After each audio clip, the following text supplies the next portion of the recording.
अजीब दास्तां है ये।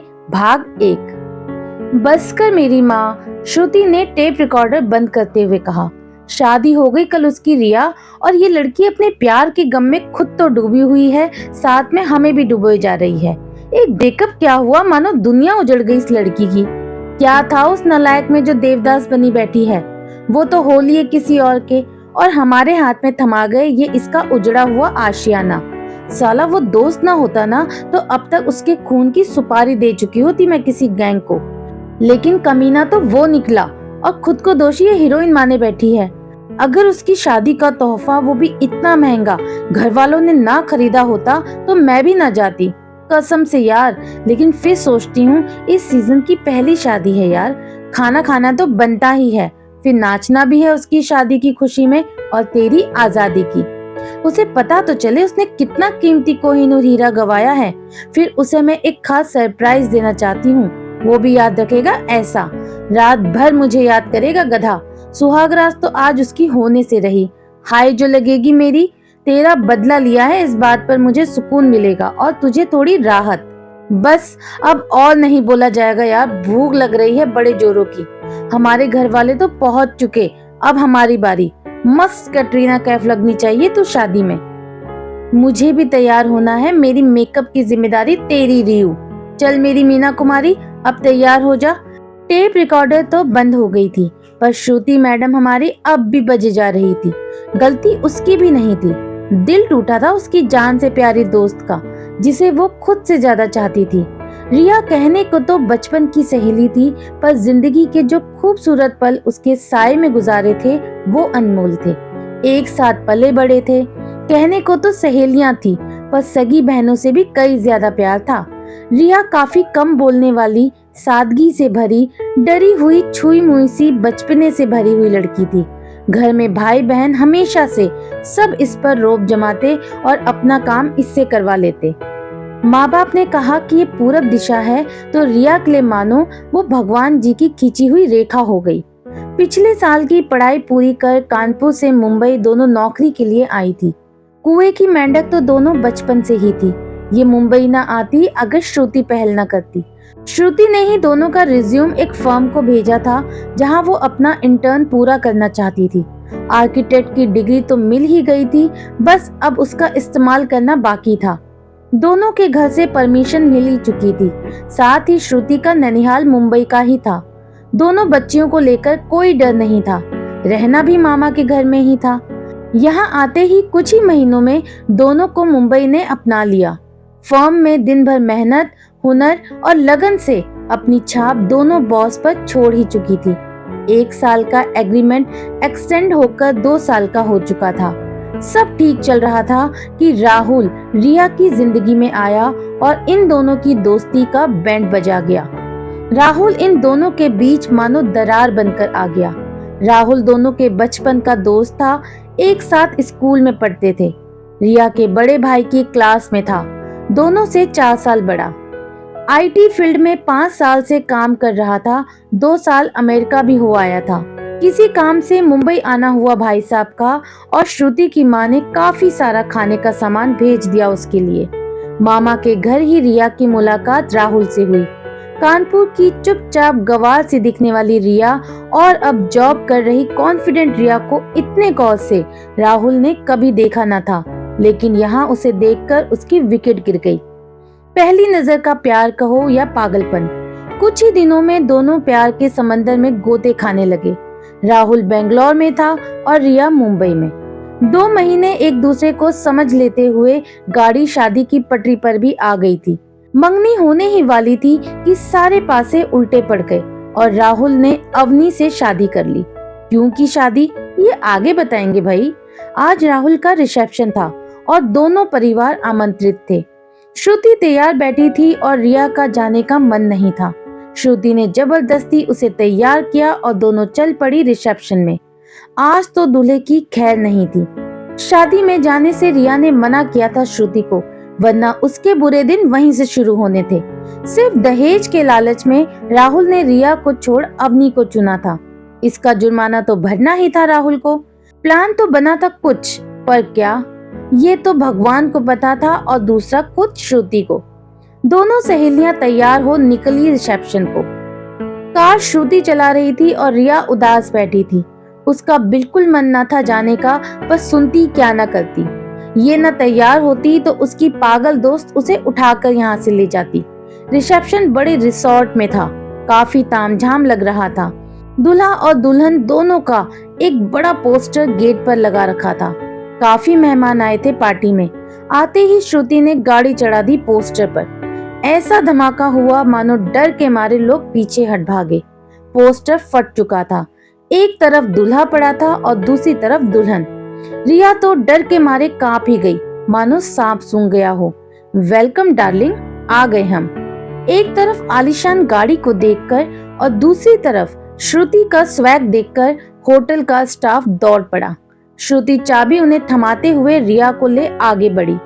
अंदर आते ही दोनों की नजरें स्टेज को ढूंढने लगी। राहुल अवनी संग स्टेज पर सबकी शुभकामनाएं लेने में व्यस्त था। रिया ने एक टेबल पर बैठकर खुद को छिपा लिया ताकि राहुल उसे देख ना सके। हमें यहाँ नहीं, वहाँ आगे बैठकर उन दोनों के खिलखिलाते चेहरे देखने हैं लाडो। चलो मेरे साथ, बधाई देना तो बनता है यार। दोनों स्टेज पर आई। दोनों को देखते ही राहुल के चेहरे का रंग उड़ गया।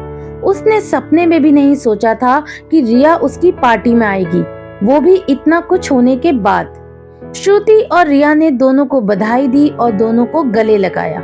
रिया बाजू में मूरत बंद खड़ी थी।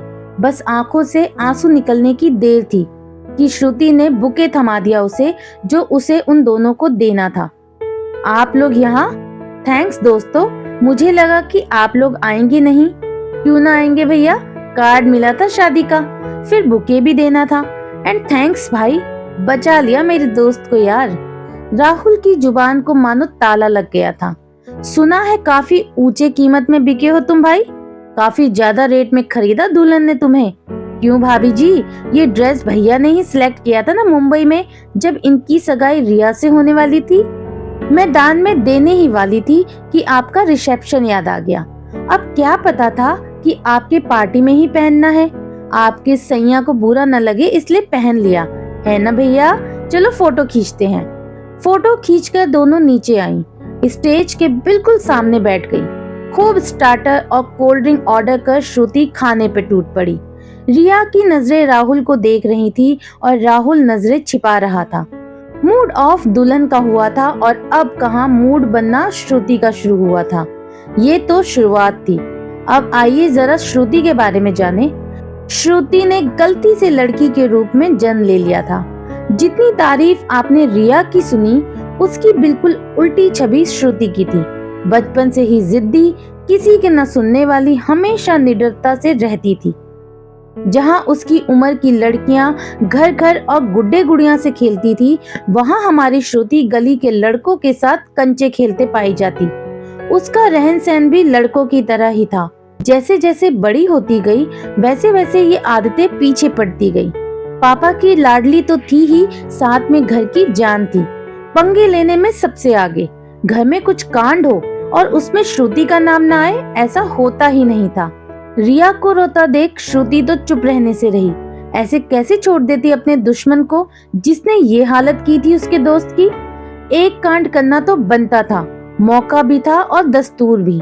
ये कहानी ना ही श्रुति और रिया की दोस्ती की है और ना ही रिया और राहुल के प्यार की। कहानी है हमारी श्रुति और अविनाश की। अविनाश को आना है भाई, अभी थोड़ी देर लगेगी। तो इन दोनों की प्यार और तकरार की प्रेम कहानी है, अजीब दास्तां है ये। तब तक हम देख लेते हैं श्रुति ने रिसेप्शन में क्या हंगामा किया। अरे यार, हद होती है ये कंजूसी की। एक बार मुंह दिखाया और मिस्टर इंडिया हो गए। ये आएंगे नहीं तो क्या इंसान खाना खाना छोड़ दे? क्या क्या अरमान थे मेरे इस शादी से।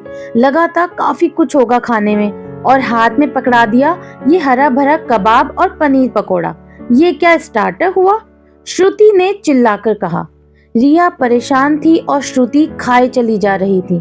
दोनों के पास उनका गैंग आ पहुंचा। कहाँ थी तुम दोनों यार? कब से राह देख रहे थे तुम्हारी। यहाँ क्या मिलने वाला है तुम लोगों को? चलो वहाँ मस्त नाचते हैं और थोड़ी लगा भी लेते हैं। नेहा ने दोनों को उठाते हुए कहा। लो कर लो बात, बगल में छोरा और गांव भर ढिंडोरा। मैं सूंघ ही रही थी कि कहीं पीने को कुछ मिल जाए यार, लेकिन मुझे लगा कि पार्टी कहीं लो बजट तो नहीं। अब दूल्हे मियाँ ही इतने लो डिग्री निकले तो क्या करे। कहीं जाम दिख ही नहीं रही है। मेरे पापा भी गायब है यार, नहीं तो काउंटर की बोली वहीं लगाते सबसे पहले। तुम छोड़ो यार और चलो, वहाँ देखो सब राह देख रहे हैं। स्टेज से दूर मस्त गाने बज रहे थे, सब नाचते हुए पागल हो रहे थे। रिया का मन नहीं था वहाँ से जाने का, फिर भी कुछ सोच निकल पड़ी। अब उसे पूरी तरह भुलाना ही इस दर्द की मानो सही दवा थी। क्या क्या सपने सजाए थे उसने राहुल के संग, आज उसे किसी और का होते देख क्या बीती थी उस पर। राहुल को अपनी जिंदगी से बाहर निकालने का मन तो वो उसी दिन बना चुकी थी जिस दिन उसे उसकी सगाई की खबर सुनाई गई थी। पर दिल तो दिल होता है, बेईमान कहीं का, मानता ही नहीं। आप भूलने को कहो तो वो आपको याद दिलाए बिना नहीं रहता। सब नाच रहे थे। नेहा और आरू ने तो चुपके से कोल्ड ड्रिंक में वोडका मिलाकर सबको पीने दे दी थी। अब इस शादी भरे माहौल में सबके सामने, जहां घरवाले भी मौजूद थे, भला खुल्लम खुल्ला कैसे पिए। सब उस कैटेगरी में थी कि किसी भी बुजुर्ग की नजर पड़ी और अपने किसी रिश्तेदार के लिए शादी की बात चली। खूब दंगा मस्ती कर ये धमा चौकड़ी थक कर बैठ गई। तुम जानती हो रिया? अरे तुझे क्या पता होगा, ये रूपन जेल अपनी महल से बाहर निकले तो ना। तू खा बेटा। श्रुति सुन, ये जो राहुल है ना, आज का बकरा तो कट गया। हाँ, एक करेक्शन कर ले, गधा सियार, वो बकरा मासूम होता है। हाँ जो भी है, साले के 8-10 अफेयर हुए हैं अभी तक। तुम यहाँ नहीं थे ना साल भर, हमसे पूछो भाई। जहाँ काम करता था वहाँ एक, विदेश में एक पटाई थी जनाब ने। यहाँ तो टिल्लू बुआ की ननद की बेटी के साथ भी चल रहा था, और कहा जा रहा था कि मुंबई में भी कोई थी, पर उसका नाम नहीं पता चला यार। रिया के हाथ से ग्लास गिरते गिरते बचा था। उसे इस बात का बिल्कुल अंदाजा नहीं था कि उसका हो चुका मंगेतर ऐसा था। कान तो श्रुति के खड़े हो गए थे। पहले से ही उसे रिया का फैसला मंजूर नहीं था, पर दोस्त की खुशी के लिए झेला था उसने। आरू, फैक तो नहीं रही तू? हाँ, ये इतनी बातें पता कैसे चली यार? कहीं झूठ तो नहीं? ना ना, मेरा नेटवर्क इतना कमजोर नहीं बे, फुल प्रूफ के साथ बात निकलती है मेरी। झूठ हो तो ब्रेकअप हो जाए मेरा। मेरे भाई का दोस्त रोहन की बहन से चक्कर था इसका, उसकी कुंडली निकालने का काम भाई का था। बड़ी मीटिंग हुई है मेरे घर पर, हेडक्वार्टर बना रखा था घर को। पहले 3-4 लड़कियों का पता चलते ही भाई ने रिजेक्ट कर दिया इसे, वरना शादी की बात चलने वाली थी। दिखने में तो बड़ा भोला भाला चेहरा है श्रुति इसका, पर अंदर से शैतान है शैतान। हमें क्या यार, हम तो बच गए, लेकिन तुम्हें अगर किसी की कुंडली निकालनी हो तो भाई को बता देना। मेरे भैया रॉ एजेंट से कम नहीं है। यार बड़ा प्यार आ रहा है तुझ पर। श्रुति ने उसे गले लगा लिया। आज से तू मेरी बेस्ट फ्रेंड है आरू। तेरा इतना बड़ा हिडन टैलेंट तो मुझे पता ही नहीं था। मैं क्यों नहीं मिली तुझे इन दिनों यार। मेरी जिंदगी किसी की वजह से ब्लैक एंड व्हाइट हो गई थी। देवदास कोई और था और पिस हम रहे थे। न जाने कितने ही पंकज उदास के गाने सुनने पड़े बे। श्रुति का इशारा रिया की ओर था और रिया को अफसोस हो रहा था कि कितना बड़ा धोखा हुआ है, कितना तंग किया था उसने श्रुति को इसके चलते। रोना आ गया उसे, आंखों से ही इशारा हुआ और दोनों गले लग गई। नेहा और आरू को कुछ समझ न आया। दुख के बादल छट चुके थे और अब मौसम साफ हो गया था। चारों सहेलियों ने खूब गप्पे लड़ाए, खाना खाया और मस्ती की। रिया थोड़ी खुल गई थी। इधर एक परछाई काफी देर से श्रुति का मानो पीछा कर रही थी। श्रुति ने उसे कई बार नोटिस किया था, बस साफ साफ देख नहीं पाई थी उसे। राहुल और अवनी शांत बैठे थे कि अवनी का ध्यान उस बुके पर गया जो रिया ने थमाया था। फूल काफी खूबसूरत थे। रिया और राहुल में दरार लाने में बड़े पापड़ बेलने पड़े थे उसे। साम दाम दंड भेद सब अजमाया था उसने। प्यार और वार में तो सब जायज होता है। फिर राहुल भी कहाँ सीरियस था। बिन पैंदे का लोटा जल्द ही लुढ़क गया उसकी तरफ। इस बुके को हम आज रात अपने बेडरूम में रखेंगे राहुल, मुझे बड़ा सुकून मिलेगा, किसी की याद दिलाते रहेगा। अवनी ने बड़ी जहरीली हंसी के साथ उस पर लिखे नोट को पढ़ने के लिए खोला। लिखा था, आज की पहली रात मुबारक हो। हमारी यही दुआ रहेगी कि सारी रात जागते रहो। नोट को फाड़ दिया अवनी ने। अपनी सहेली को आवाज देते कुछ काम उसे थमा भेज दिया। इधर रिया अपनी माँ के पास जा बैठ गई। श्रुति मैडम जो गायब थी। श्रुति ने अपने दोस्तों संग काफी ठुमके लगाए। फिर मैडम काउंटर की तरफ बढ़ गई। भाई जरा अच्छी सी स्ट्रॉन्ग वाली पैक बनाना। बार टेंडर पैक बना रहा था। कैसे लेंगे मैडम, कॉकटेल दूं या बिना सोडा वाली? तुम डायरेक्ट दे दो। कॉकटेल का जमाना कहाँ रहा अब। हम भी सुधर गए यार, काफी सुकून मिल रहा है।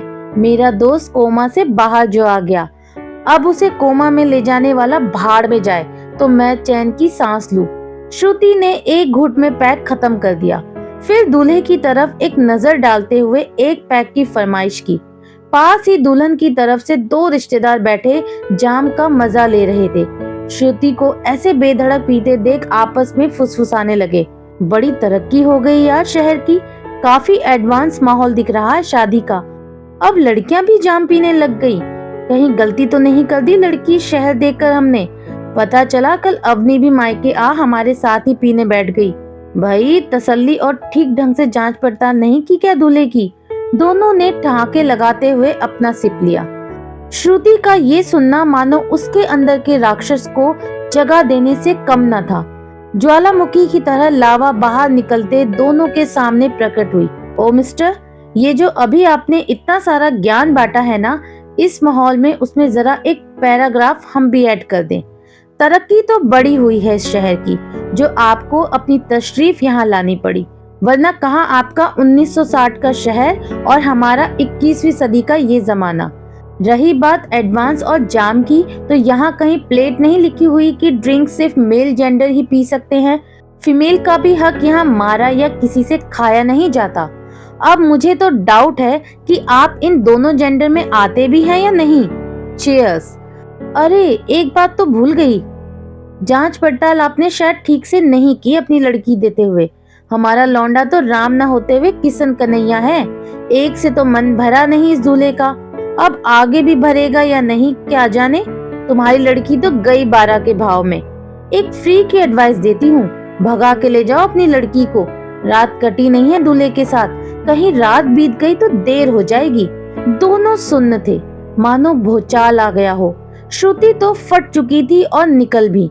ये क्या तरीका है बात करने का? जाने दो ना यार, काफी लंबे समय के बाद ऐसा कोई यूनिक पीस मिला है देखने को। बदतमीजी की पूरी दुकान है ये लड़की। इसके मुंह लगना मानो हमारे संस्कारों को गाली देना है। श्रुति ने ये सुना और पलटी ही थी कि रिया उसे वहां से ले गई। काफी वक्त हो गया था और मेहमान जाने लगे थे। रिया गाड़ी चलाते हुए उसे अपने घर ले आई। घर पर फोन कर अंकल आंटी को बता दिया कि श्रुति आज रात उनके घर पर रहेगी। घर में सब सो गए थे। रिया श्रुति को अपने बेडरूम में ले आई। श्रुति होश में ही थी। दोनों फ्रेश हो गए, कुछ स्नैक्स और कोल्ड ड्रिंक लेकर घर के टेरेस पर गई। दोनों की ये सबसे पसंदीदा जगह थी। चटाई डाल दोनों ने तान दी। आकाश की ओर देखते दोनों खोए हुए थे। मोबाइल में गाना बज रहा था। अजीब दास्तां है ये। काश श्रुति आज कोई तारा टूट जाए और मैं एक विश मांग लूं यार। क्या विश है तेरी? श्रुति ने मोबाइल में नजर गड़ाते हुए कहा। थोड़ी अजीब है, पर मैं चाहती हूँ कि आज रात, बस आज रात, उन दोनों की सुहाग रात ना हो। सॉरी भगवान जी, माफ कर दो, मुझे ऐसा नहीं सोचना चाहिए। ओ भाई, श्रुति उठकर बैठ गई। हमारी सती सावित्री ने ये क्या कह डाला? मजाक नहीं श्रुति, काफी तकलीफ हुई है मुझे पिछले कई दिनों से। एक रात के लिए ही सही तो मेरी बद्दुआ और हाय लग जाए उसे। फिर लेते रहे मजे अपनी बीवी के साथ। मेरी नहीं तो उसके बाकी 7-8 लड़कियों की हाय लगे जिसे उसने धोखा दिया है। मैं उसका बुरा नहीं चाहती, पर आज रात साले का कुछ भी अच्छा ना हो। अब सिर्फ भूकंप आ जाए उसके अकेले के रूम में, या उसे कुछ याद ही ना हो कि सुहागरात करते कैसे हैं। ना उसकी बीवी आज उसे हाथ लगाने दे। नहीं नहीं, इतनी बुरी कैसे हो सकती है तू? रिया ने खुद को ही कोसा। पर भगवान भी नहीं चाहते हैं ऐसा कुछ हो। देख आसमान कितना साफ है, तारा भी नहीं टूट रहा है मेरी जान। तेरी ये विश ये निंजा हथौड़ी पूरी करेगा। टिंग टिंग टिंग टिंग टिंग टिंग। तेरे भूतपूर्व विश्व मित्र की तपस्या भंग करने का आसान तरीका। आज मेनका भी ना काम आएगी। आंखें बंद कर और मुस्कुरा दे। रिया को इस पागलपन पर हंसी आ गई। उसने आंखें बंद की और इंतजार करने लगी, पर कुछ नहीं हुआ। श्रुति बाथरूम गई थी और उसका मोबाइल जो पास में ही पड़ा था बज रहा था। अब ये पागल क्या होटल चली गई? मैं ही उठाती हूँ। हेलो, कौन? आरू? ब्रेकिंग न्यूज है श्रुति, पेट में रही नहीं यार, सोचा सबसे पहले तुझे सुना दूं। जानती है, आज की शादी वाले दूल्हे की तो बैंड बज गई। बड़ा लग्जरी सूट रूम बुक किया था रिजॉर्ट में सुहागरात के लिए दूल्हे मियां ने। डिस्टरबेंस नहीं चाहिए था घर वालों का उसे। लेकिन आरू की हंसी रुक ही नहीं रही थी। लेकिन क्या बताएगी? रिया की जान जा रही थी। आधी रात लौट आए घर वापस। क्यों? अरे दूल्हे मियां को 10 लग गए, रुक ही नहीं रहे हैं। बेचारा बाथरूम जा जाके अधमरा हो गया। परेशान हो दुल्हन ने घर वालों को बुला लिया। किसी ने शराब में जमाल घोटा मिलाकर पिला दिया उसे। अब तो रुकते नहीं रुक रही है। बेचारे की लुटिया डूब गई। जाना था चांद पर, पहुंच गया पाकिस्तान। जरूर उसके किसी कमीने दोस्त की हरकत है। अकेला शिकार नहीं हुआ है, साथ 2 दोस्त और हैं। रिया को हंसी आ गई। काफी गलत हुआ था, पर उसकी हंसी रुक नहीं रही थी। मुझे तो ये भी पता चला है कि उसके 2 दोस्तों का भी यही हाल है। पूरा रायता फैला दिया होटल में, वो भी शराब पी रहे थे। बाकी बारातियों और लोगों को कुछ नहीं हुआ।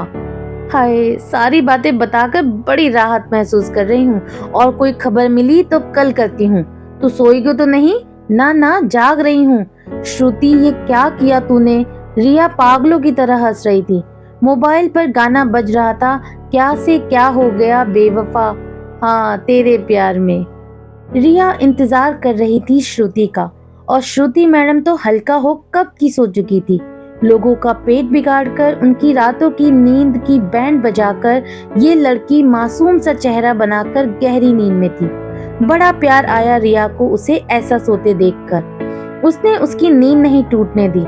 उसके बगल में उससे चिपक कर रिया भी सो गई। सुबह माँ ने कमरे में आकर सबसे पहले पंखा बंद किया और सारे पर्दे खोल दिए। रोशनी के साथ ही रिया उठ गई। श्रुति अभी भी खर्राटे ले रही थी। उठो महारानियों, 9:30 बज गए हैं। जल्दी तैयार हो जाओ और नीचे आकर मेरी मदद करो। आज मेहमान आने वाले हैं घर पर। साफ सफाई मैंने कर दी है नौकरों के हाथ से, बस तुम अपना और अपने कमरे की हालत सुधार दो। कौन आ रहा है माँ? हमारी बचपन की सहेली सरला, तेरी मौसी लगेगी वो, और इस शैतान की भी। मैं श्रुति की माँ और सरला बचपन से साथ थे। शादी हुई और हम दोनों कानपुर आ गए और सरला बेंगलोर चली गई। जाने कितने सालों बाद मिल रहे हैं हम तीनों। माँ बड़ी खुश थी। श्रुति उठ गई थी, पर आलस की वजह से सोने का नाटक कर रही थी। हमें क्यों नहीं बताया कि ये कौन सी मौसी है माँ? मुझे भी कहाँ पता था ये। वो तो परसों तेरे मामा से बात हुई कि उसे सरला एक मॉल में मिली। उसने हम तीनों को मिलाया। संयोग से सरला अपने किसी रिश्तेदार की शादी में आई है। हमारा भी रीयूनियन हो जाएगा। आज खाने पे उसका पूरा परिवार आ रहा है। श्रुति के घर वाले भी आते ही होंगे। देख क्या रही है, उठा इसे और तैयार हो, नीचे आओ। अभी मुकेश भाई साहब की हलवाई के दुकान से कचौड़ी और मिठाई आती ही होगी। कचौड़ी का नाम सुनते ही श्रुति उछलकर खड़ी हो गई। कहाँ है कचौड़ी? आ गई क्या कचौड़ी? चाची तुम कितनी अच्छी हो, मेरे लिए कचौड़ी मंगवाई है। इतना प्यार तो मेरे सगे माँ बाप ने भी नहीं किया जितना आप दोनों करते हैं। बस मैं यूं गई और ब्रश करके आई। आप सब परोस दो 2 मिनट में। चाची ने कान पकड़ लिए उसके। 23 साल की घोड़ी हो गई है, पर आदतें और शरारतें अभी तक नहीं गई तेरी। रिया को तो मैंने सीधा कर रखा है, पर तू नहीं सुधर सकती कभी। मेहमान कभी भी दरवाजे पर दस्तक देंगे और घर की लड़कियां ये बासी मुंह लिए खड़ी हैं। सूंघने तक नहीं दूंगी तुझे आज मैं कुछ। कचौड़ी तो तू भूल ही जा। चुपचाप नहा धोकर 10 मिनट में नीचे आओ और काम पे लग जाओ। फिर मैं सोचूंगी क्या करना है आगे। वो छोड़ो चाची, मेरा कान हाथ में आ जाएगा आपके। एक कान की लड़की कहलाऊंगी मैं, फिर कौन करेगा मुझसे शादी? और आपको जेल हो जाएगी सो अलग। आप जेल गई तो ये रिया भी कुंवारी रह जाएगी। फिर सरला मौसी किससे मिलेगी? हमारी कचौड़ियों का क्या होगा? आ गई क्या कचौड़ी? श्रुति ने फिर सवाल किया। राई का पहाड़ बनाना कोई इस लड़की से सीखे। इतना बोलने से अच्छा था ब्रश ही कर लेती। देख तेरी दोस्त तैयार होकर भी आ गई। बड़ी प्यारी लग रही है इस सलवार कमीज में रिया तू। अब हाथों हाथ इस पागल को भी तैयार कर दे और जल्दी से नीचे आ जाओ।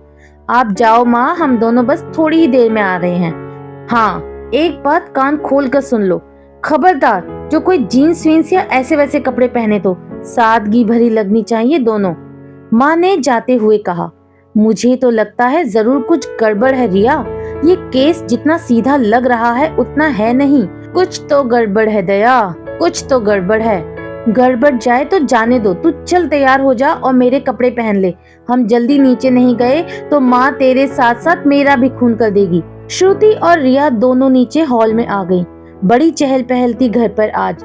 चाची ने सबको काम पर लगा दिया था। चाचा, दादी, सूरज, भैया सब भाग दौड़ कर रहे थे। अरे भाई, क्या राष्ट्रपति आ रहे हैं क्या घर पर? चाची कचौड़ी आ गई। श्रुति ने फ्रिज से पानी निकाला। तू मटके का पानी पी लड़की, ठंडा पानी मेहमानों के लिए रख। तू फोन लगा घर पर, तेरी माँ नहीं आई अब तक। सुबह से काम पर लगी हूँ पर किसी को मेरी कदर ही नहीं। क्या बात कर रही हो चाची? भगवान झूठ ना बुलाए, चाचा जी ने 4 नौकर रख रखे हैं घर पर। आप एक काम अपने हाथ से नहीं करती। ऐसा करते हुए तो सालों जमाना हो गया, फिर आज तो आपने घर वालों को भी नहीं बख्शा। हाय, सब कितना काम कर रहे हैं और एक आप हैं। इन सबका सारा क्रेडिट यानी कि मलाई अकेले खाना चाहती हैं। पाप लगेगा पाप आपको चाची। कचौड़ी आ गई क्या चाची? क्यों री चाचा चौधरी, आज बड़ा प्यार आ रहा है सब पर। मैं क्या विलन लगती हूँ तुझे जो इतना जली कटी सुना रही है मुझे? इतनी क्लास तो तेरी दादी और चाचा ने भी नहीं ली मेरी पूरी जिंदगी, और कल की आई ये इतनी सी पिद्दी लड़की मुझे सुना रही है। जाने क्या खा के पैदा किया इसकी माँ ने इसे जो इतना बोलती है। बड़ों का तो आदर लिहाज ही नहीं रहा। कैसे झेलेगी इसकी सास इसे? और इसका पति है, बड़ा तरस आता है उस पर। खून के आंसू रुलाएगी ये लड़की। क्या क्या खा के पैदा किया। माँ ने तो कहा था कि आप ही रिया के नाम से दिन भर खाती रहती थी। आपको देखकर ही पैदा किया माँ ने मुझे। आप जैसी ही हूँ मैं, बस वो देवकी तो आप मेरी यशोदा हो। आप कुछ खाने को दो तो खाए ना चाची। ये सरला मौसी पुराण सुन सुनकर कान पक गए मेरे। वो आए तब आए, अब तो खिला दो कुछ। बच्चियां भूख से पीड़ित मरे जा रही हैं और एक मेरी माँ को किसी बात की पड़ी नहीं है। यही देखती हैं आप अपनी सीरियल में कि बच्चों को भूखा मारो। श्रुति फिर चल पड़ी। बड़ी कहती हैं रिश्ता वही सोच नहीं। अब कहाँ गई आपकी सोच? छिपाकर कहाँ रखा है पार्सल चाची? एक तो दे दो खाने को। दुआएं मिलेंगी आपको इस बेचारी भूखी लड़की की। हाय हाय, 2 घंटे नहीं हुए श्रुति तुझे उठे और ड्रामा इतना कि सालों की भूखी है तू। ये ले मटरी और चाय पी ले। पार्सल आया नहीं अब तक। ये होम डिलीवरी मुझे बिल्कुल नहीं भाती। उससे अच्छा था कि तेरे चाचा या सूरज खुद जाके ले आते। तेरे माँ बाप भाई भी तो गायब हैं। चलो फोन लगाओ उनको श्रुति। चाची चिल्ला ही रही थी कि नौकर रसोई में संदेशा ले आया।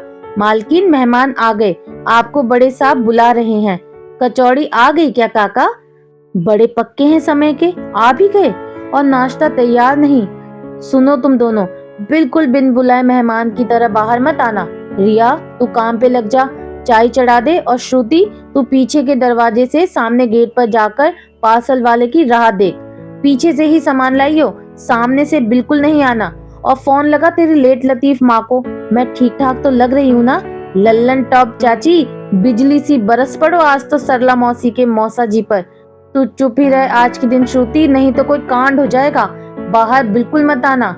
चाची गई बाहर और श्रुति पीछे के दरवाजे से सामने आंगन के पास गेट पर आ गई। पेट में चूहे दौड़ रहे थे। हाथ में मटरी खाए वो इंतजार कर ही रही थी कि गेट से कोई आया। उसके हाथ में एक पैकेट था। वो कुछ बोले इससे पहले श्रुति दौड़ कर आई और पार्सल को लपक लिया। कचौड़ी ले आए तुम भैया? बड़ी देर लगा दी यार, मेहमान सर पर बैठे हैं अंदर और तुम गायब। ये क्या बात हुई? तुम लोग पिज्जा आधे घंटे से पहले पहुंचा देते हो और हमारी कचौड़ी नहीं। अब हमारी कचौड़ी पिज्जा से कम है क्या? श्रुति ने भूख के मारे बॉक्स खोला और 2-4 गुलाब जामुन ठूस लिए मुंह में। दूसरा पैकेट कहाँ है कचौड़ी वाला? श्रुति से बोला नहीं जा रहा था। क्या? कौन सा पैकेट? ये मुझे मेरी माँ ने लाने को कहा था। उस लड़के ने बड़ी ही विनम्रता से कहा। कौन सी माँ? कैसी माँ? किसकी माँ? हाँ हाँ हाँ, कचौड़ी कहाँ है भाई? देखो मजाक नहीं, जल्दी करो वरना चाची जान ले लेगी। आपको कोई गलत फहमी हुई है, मैं वो नहीं हूँ। आहा, वो नहीं हो तो क्या हो, कामचोर कहीं के। यहाँ सरला मौसी के स्वागत के लिए सुबह 5 बजे से लगे पड़े हैं हम, और तुम कचौड़ी नहीं लाए। सुने तो मेरी बात आप। क्यों सुने तुम्हारी बात? जो है कौन आप? क्या टाटा बिरला हो जो तुम्हारी सुनूं? अब तुम मेरी सुनो। तुम जानते नहीं हो मुझे, मैं एक कंप्लेंट कर दूं तो नौकरी से हाथ धो बैठोगे तुम अपनी। शक्ल सूरत अच्छी है तुम्हारी, पर दिमाग बैल का है। बस ये एक मिठाई ले आए, वो भी इतनी देर से। मेहमान भूखे हैं हमारे। अब क्या तुम्हें सर्व करूं प्लेट में? मुझे एक फोन करना है, मैं कर लूं ना? तुम अभी अपनी दुकान फोन करो और 5 मिनट में कचौड़ियाँ, वो भी गरम गरम मंगवाओ। कहीं नहीं जाने दूंगी मैं। अपने आप को यहाँ गिरवी छोड़ जाओ। चलो फोन लगाओ। ज्यादा होशियारी मत करना वरना, श्रुति ने धमकी देते हुए कहा। वरना क्या कर लेंगी आप? ये ठीक नहीं कर रही आप। मुझे अंदर जाने दीजिए या किसी और को बुला लीजिए। एक लड़की से डर गए तो सोचो घर के अंदर तो पूरी डाकुओं की फौज है। तुम्हारे लिए तो मेरे घर का कुत्ता ही काफी है। वो देखो उसका घर, खा पी कर सोया है। जगाऊं उसे या मंगवा रहे हो कचौड़ी? हेलो सुमित, 2 प्लेट कचौड़ी लेकर बाहर आओ और मुझे इस पागल से बचाओ। कहाँ हूँ? घर के आंगन में। एक पागल ने रोक रखा है मुझे। जल्दी आओ वरना कुत्ता छोड़ देगी मुझ पर। बड़े धीरे धीरे बोलते हो तुम। हो गई ना बात, अब सीधा खड़े रहो जब तक मेरी कचौड़ी ना आ जाए। मैं बैठ जाऊं उस कुर्सी पर? क्यों, पैर टूट जाएंगे तुम्हारे? घर का मालिक भी खड़ा है ना यहाँ तुम्हारे साथ इस धूप में। एक काम करो, चलो वहाँ छाव में। पानी पियोगे? नो थैंक्स, बस मेरा भाई आ जाए बाहर। दोनों एक ही जगह काम करते हो, फिर भी ऐसी गलती। मैं थी जो तुम बच गए, वरना मुकेश काका की कचौड़ियों के लिए तो दंगे हो जाते हैं यहाँ। बचपन से खाते आ रहे हैं, क्या स्वाद है भाई। कितनों की तो शादी तुड़वा दी इन कचौड़ियों ने। जान दे देते हैं हम, और तुम वो भी न लाए। श्रुति ने फिर एक जामुन मुंह में डाला। खाना है तो एक गुलाब जामुन खा लो, बाकी मेहमानों के लिए हैं। नहीं चाहिए। बड़े अकड़ू हो यार, दे रहे हैं तो खा नहीं रहे हो। ऐसे तो नजर लग जाएगी मुझे। गेट खुला और श्रुति फिर उछल पड़ी। कचौड़ियां आ गई। श्रुति का परिवार पार्सल के साथ अंदर आ रहा था। अरे तू यहाँ खड़ी है? वो लड़का कचौड़ियां और मिठाई बाहर हमें थमा गया। जा पीछे के दरवाजे से अंदर ले जा जल्दी, हम सामने से जाते हैं। हाँ पापा, इसे भी रिहा कर दो जल्दी। ना ना, तुम इधर आओ, ये पार्सल पकड़ो और पीछे ले चलो। थक गई मैं काम कर करके। चलो जल्दी उठाओ सब, और चाची से बिल्कुल ना कहना कि ये डिब्बा मैंने ना, हमने खोला और 2-4 खा गए। तुम्हारी टिप की जिम्मेदारी मेरी। चलो आलसी कहीं के। श्रुति और दोनों पीछे से रसोई में आए। रसोई में चाची, रिया, सरला मौसी, उनकी बेटी और दादी पहले से ही थी। लो चाची, आपकी अमानत सही सलामत ले आई हूँ। कचौड़ियाँ गिन के ले लो, मैंने बिल्कुल झूठा नहीं किया है। और इस लड़के को टिप दे दो। अरे दीपू, तू यहाँ कैसे और पीछे से क्यों आया? सरला मौसी आगे बढ़ी। माँ, वो ये मुझे कुत्ते के डर से पीछे से ले आई। ये कौन है सरला? चाची ने आगे आते हुए पूछा। ये मेरा सबसे बड़ा बेटा अविनाश, मुंबई में बड़ी कंपनी में बड़े ओहदे पर नौकरी करता है। प्यार से घर में सब इसे दीपू कहते हैं। पैर छुओ बेटा आंटी के। अविनाश ने चाची के पैर छूते हुए आशीर्वाद लिया। सामने से श्रुति की माँ भी आ गई। तीनों सहेलियां गले मिली। अविनाश अपनी बहन के पास खड़ा हो गया और श्रुति तो मानो बुद्ध बनी थी। अविनाश बार बार श्रुति को घूरे जा रहा था। लोग पैरों पर कुल्हाड़ी मार देते हैं अक्सर, पर हमारी श्रुति ने तो कुल्हाड़ी पर पैर जमा दिया था। लेकिन कुत्ता तो है ही नहीं इस घर में बेटा, उसे मरे तो 3 महीने हो गए। चाची को अचानक याद आया। श्रुति ने सर पर हाथ मार दिया। भाग खड़ी हुई वहां से वो। बस अब भगवान ही बचाने वाला था उसे चाची के हाथ से। क्या होगा जब अविनाश अपनी आप बीती चाची को सुनाएगा? जानने के लिए बने रहिए मेरे यानी कि आराधना वॉइस के साथ। दोस्तों, आपको इस कहानी का आज का ये पार्ट कैसा लगा मुझे कमेंट करके जरूर बताइएगा। बहुत जल्दी मिलती हूँ आपसे इस कहानी के अगले भाग के साथ। तब तक के लिए बाय बाय।